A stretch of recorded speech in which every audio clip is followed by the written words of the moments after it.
NDIS provider, you need to hear this. Okay? My name is Dr. Vicky Omifalaji, and I'm here to remind you of what is important. Do not start delivering services simply because a support coordinator tells you that the participant has the funding for you to do the job. That assumption can cost you a lot of money.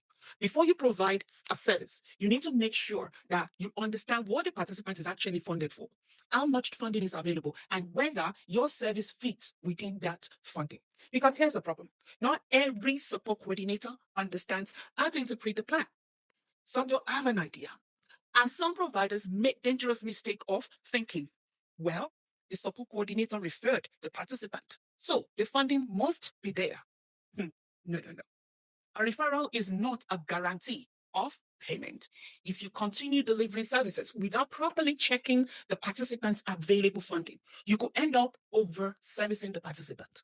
And when the money runs out, you may be left chasing invoices that nobody can pay.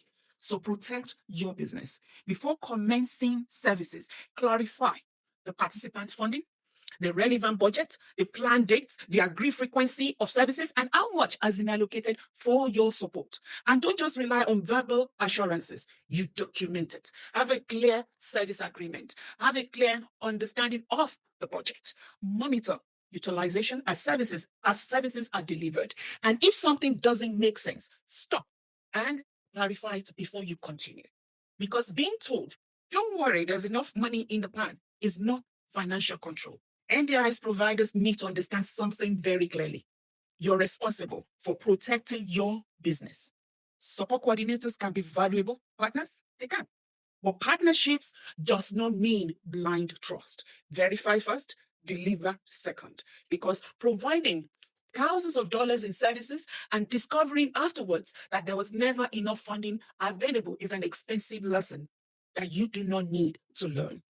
And I'll give you a practical example. I will share with you my own experience. This happened this year. And you may think, oh, Vicky should have known better. Yes, I should have known better. But put yourself in my position. Now, let me share this experience with you. I had this client, a long-term client. And yes, we do provide services for this client. When the plan renewed, we asked for a copy of the plan. Not once, not twice. A couple of my staff kept asking. The support coordinator refused to give it to us. I now asked, what did she do? The support coordinator still refused to give us the plan. I prefer looking at the plan myself, interpreting the plan myself, and then providing services according to what is in the plan. But most support coordinators still refuses to give us the plan. I'm a support coordinator myself, a specialist support coordinator. And if any of my providers need the plan, I do give. I don't even wait till they ask because I know it can cost them a lot of money if they don't provide the services according to what is in the plan. And if they now provide services and they overservice, despite having the plan, it's on them. It's on them. I currently have one like that, overservicing. And I kept reiterating, you are overservicing. You're not providing services according to what is in the plan. And they're not getting paid. So now, coming back to my story, requesting for the plan was, they refused to give us the plan. And then she wrote an email when I requested it. She now wrote an email. She now said, now, this is the weekly amount for this participant. The seal is this that you can charge. And then for community access, it's for these hours. So you can charge this and this. And the plan is 12 months. And that was how she left it. So when I saw that email, I called my team and then we were so happy that, oh, they've renewed the plan and they've increased the participants' funding because we thought that maybe they've done plan reassessment, they've submitted more evidence and whatever, and this participant had more funding. So we were happy.